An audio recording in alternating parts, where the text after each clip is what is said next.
Nous sommes de retour dans le live de TV Finance. Merci beaucoup si vous nous rejoignez à l'instant.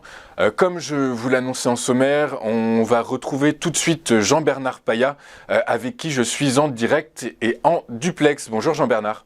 Bonjour Louis-Antoine, bonjour tout le monde. Bonjour, merci beaucoup d'être avec nous ce matin. Juste avant de vous retrouver pour votre analyse hebdomadaire, je fais un petit détour par le CAC qui prend 1,38% à 6550 points ce matin. Jean-Bernard, on commence avec votre analyse du Bitcoin. Le Bitcoin qui cède 6,06% depuis une semaine, Jean-Bernard.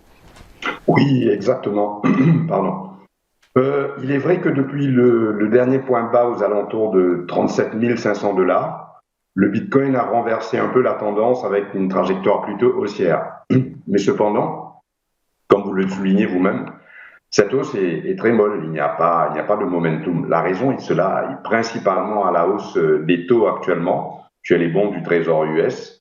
Les investisseurs préfèrent se ruer vers les actifs plus sûrs, ce qui est un peu normal. Des actifs moins volatiles ces actifs digitaux. Techniquement, je pense qu'un retour dans la zone des 37 500 $ serait un mauvais signal. Pour ceux qui possèdent déjà du Bitcoin dans leur portefeuille, il serait judicieux d'en conserver, je pense. En revanche, ce n'est pas le moment de rentrer à l'achat. La stratégie actuelle demeure tout de même à l'instant T, à aujourd'hui, l'attentisme pour le moment, en attendant d'avoir une vision un peu plus claire. Mais voilà, on va dire qu'on retourne un peu dans un monde plutôt normal, où les taux d'intérêt remontent, où les investisseurs sont plus attirés vers des actifs plus sûrs tels que les bons du Trésor américain. Ok, merci beaucoup Jean-Bernard. Donc on fait attention à la zone au support des 37 500 $, hein, c'est ça? Oui, très okay.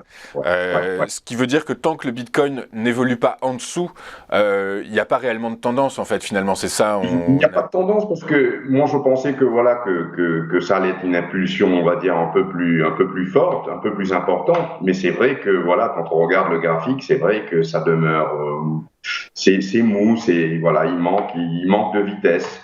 Donc voilà, c'est difficile surtout avec le contexte actuel économique, de prendre position. Sachant que on en parlera tout à l'heure, mais les taux d'intérêt vont commencer à remonter aux US. Sur votre graphique, on voit les bandes de Bollinger qui sont assez écartées. Est-ce que ça peut laisser présager d'une éventuelle phase de latéralisation sur le Bitcoin? Écoutez, normalement, comme vous le savez, j'utilise beaucoup les vagues d'Elliott. Et normalement, on est supposé repartir dans une vague 3. Une vague 3, c'est une impulsion. Donc, pour le moment, je ne vois pas tellement d'impulsion. Comme vous le dites, ça évolue entre les bandes Bollinger qui ont tendance à se refermer. Donc, comme vous avez bien souligné, on peut partir dans une latéralisation, mais ce qui ne serait pas de bon augure pour moi, au stade actuel.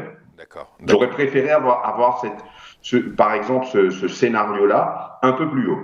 D'accord, un peu plus haut, plus haut dans la zone des 1,618 du Fibo, là où j'ai mis le chiffre 3. Là, vous avez mis le chiffre 3, d'accord, 1,618, voilà. Donc oui, c'est ça, c'est la zone des 50, alors je vois mal, on est à 52 000 $ à peu près, c'est ça, plus ou moins? Attendez, je vous mes graphiques, je vais vous dire ça avec précision. Je crois, oui, c'est la zone, c'est compris. Alors, 58 000 $, 60 000 $. D'accord, ok.